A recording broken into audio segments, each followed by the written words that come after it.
Hello, ladies and gentlemen. Welcome back to Reserved Investments, and thank you for joining me. So literally almost a month ago, on November 18th, 2024, news broke that the CEO of Beckett's parent company pled guilty in an insurance fraud case.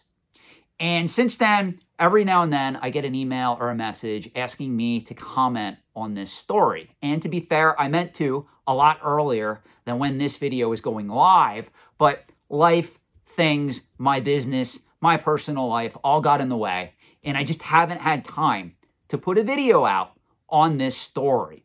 Well, now it seems that a lot of the drama has really calmed down surrounding this, but people are still asking me, how is this particular incident, the CEO of Beckett's parent company pleading guilty to insurance fraud, going to affect the value of BGS graded cards over the short term or over the long term? The simple answer is it's not, nor should it. If you guys understand how this works, it's the CEO of Beckett's parent company that pled guilty to insurance fraud. It doesn't mean that BGS grading services was overgrading or undergrading cards. So therefore, when you put it in the manner, the perspective that it's supposed to be viewed from, it's really not all that serious. Now, obviously, it's serious to the CEO who just pled guilty to insurance fraud, and it looks like he's been running some type of $2 billion fraud and money laundering scheme from what I'm reading online. I don't know how true that is. Please don't hold me to that, because again, everybody's innocent until they're proven guilty in a court of law. Now, in this case, the dude did plead guilty. So that pretty much tells you all you need to know here. But in a serious note, it should not affect the value of any BGS graded card now or in the future. It's not like this is some type of tampering scam.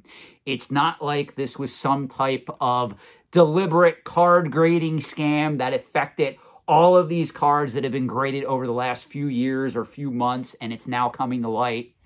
This is just a blip on the radar. You know, in the news right now, I'm not going to comment on this, but there's a lot of CEOs doing shady stuff, and a lot of them are being held to justice at present time. Whether it's, I hate to say this, vigilante justice, looking at you, Luigi, or, you know, people just being brought up for fraud charges. So just be careful. It would appear that CEOs are some of the most unethical people out there. Who would have ever figured that? I mean, I don't know. I just went to school for business. What do I know?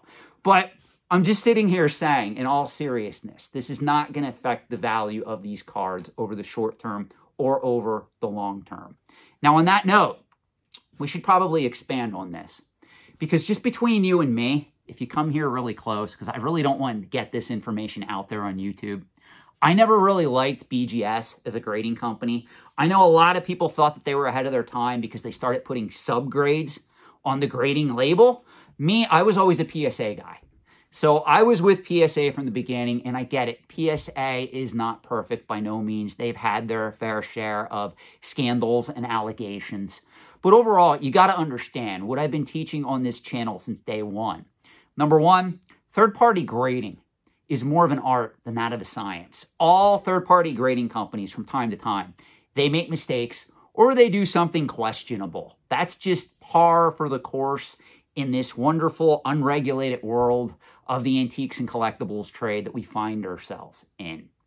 Number two, you also have to understand that whether you agree with this or not, it is the truth, third-party grading is a necessary evil in the antiques and collectibles trade.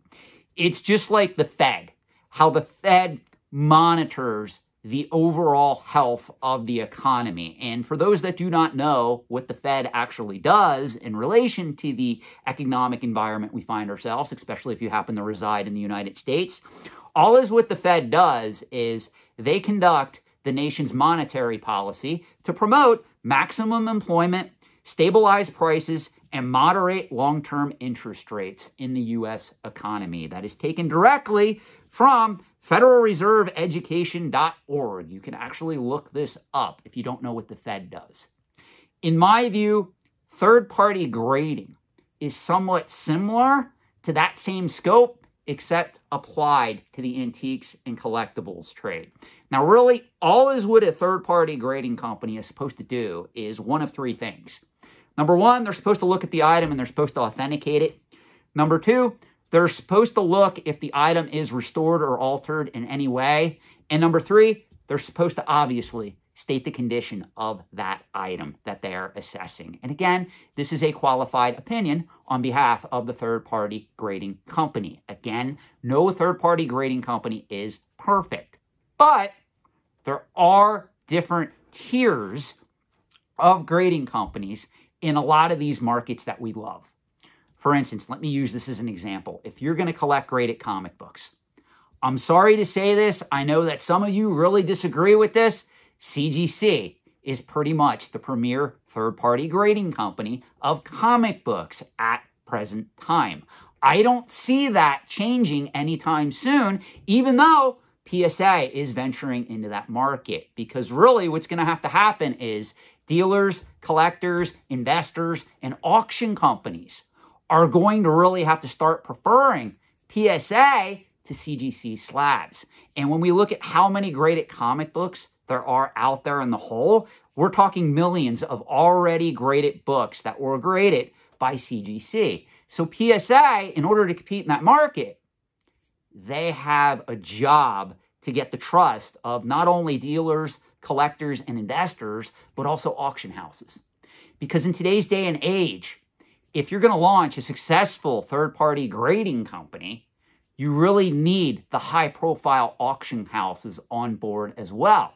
Because you got to look at it this way. There's a lot of people that will contact Comic Link or Heritage Auctions or Hakes Auctions or whatever the auction company is. And maybe they've been collecting for like 40 years. Maybe somebody's father died who was a master collector of toys or comic books, and they never really knew about third-party grading, or they were from the old school. They didn't care about third-party grading. Well, now that particular son, daughter, niece, nephew, they inherit that collection. They reach out to an auction company because they want to cash in now. They don't have an attachment to the collection. And the auction company will pretty much tell them, hey, we're going to have to get this graded. And the auction company is going to recommend some third-party grading companies to that individual. And they will actually handle all of the work. So in order to be considered a top-tier grading company in the year 2024, heading into 2025, you pretty much have to have the trust and credibility of a lot of the top-tier auction houses as well.